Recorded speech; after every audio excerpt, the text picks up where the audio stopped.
Bismillahirrahmanirrahim. Assalamualaikum warahmatullahi wabarakatuh. Waalaikumsalam warahmatullahi wabarakatuh. Alhamdulillahi rabbil alamin. Alhamdulillahilladzi arsala rasulahu bil huda wa dinil haqq liyudhhirahu 'alad dini kullih walau karihal kafirun. Ashhadu an la ilaha illallah wa ashhadu anna Muhammadan abduhu wa rasuluh. Allahumma salli wa sallim wa barik ala Sayyidina Muhammad wa ala alihi wa sahbihi wa man tabi'ahum bi ihsanin ila yaumiddin wa alaina ma'ahum bi rahmatika ya arhamar rahimin. Wa qala Allah ta'ala fil Qur'anil Karim, a'udzu billahi minasy syaithanir rajim. Bismillahirrahmanirrahim. Ya ayyuhalladzina amanu kutiba 'alaikumus shiyam kama kutiba 'alal ladzina min qablikum la'allakum tattaqun. Shadaqallahul azim. Wahai orang-orang yang beriman, diwajibkan atas kalian berpuasa sebagaimana diwajibkan atas orang sebelum kalian agar kalian bertakwa.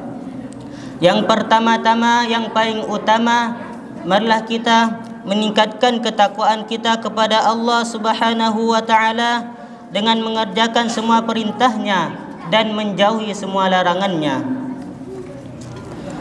Salah satu nikmat yang Allah berikan kepada kita, nikmat sehat, nikmat panjang umur, dan nikmat iman dan Islam. Bersyukur kepada Allah Subhanahu wa ta'ala, bersyukur dengan lisan dengan melafazkan kalimat alhamdulillah. Bersyukur dengan hati, meyakini semua nikmat yang Allah beri pada hari ini, hari yang lampau sampai hari yang akan datang, semuanya dari Allah Subhanahu wa ta'ala. Salawat dan salam marilah kita curahkan kepada Nabi Allah, Nabi Muhammad, yang mana beliau telah membawa kita dari zaman jahiliyah menuju zaman Islamiyah, dari zaman kegelapan menuju zaman terang menerang, dari zaman Utsman bin Affan menuju zaman penonton yang paling tampan, dari zaman Abu Bakar As-Siddiq menuju zaman ukhti yang paling cantik, dari zaman Umar bin Khattab sampai zaman penonton dan sayang yang paling top. Hadirin jamaah insyaallah dimuliakan oleh Allah Subhanahu wa taala. Berdirinya saya di sini, saya akan menyampaikan tausiah yang singkat, padat dan cepat. Insyaallah bermanfaat. Yang saya beri judul 3 kunci kebaikan.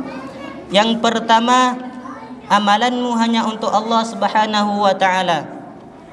Yang kedua, sukailah doa yang menjadikan milik orang lain seperti engkau menyukai dirimu sendiri. Yang ketiga, jagalah kehalalan makanmu semampumu. Hadirin jamaah insyaallah dimuliakan oleh Allah Subhanahu wa taala. Malah kita mulai dari keunikan pribadi kita sendiri. Abu Bakar yang lembut berbeda dengan Umar yang sangar. Hasan bin Thabit yang penakut berbeda dengan Khalid bin Walid yang pemberani.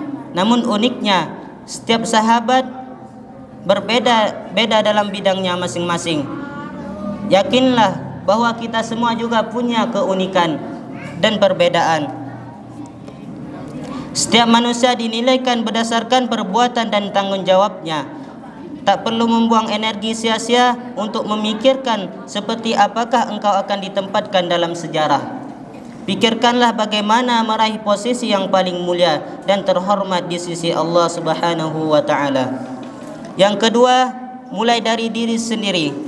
Umar bin Khattab berani berangkat dari dirinya sendiri, bukan terpaksa. Yang awalnya seorang preman menjadi sahabat pilihan.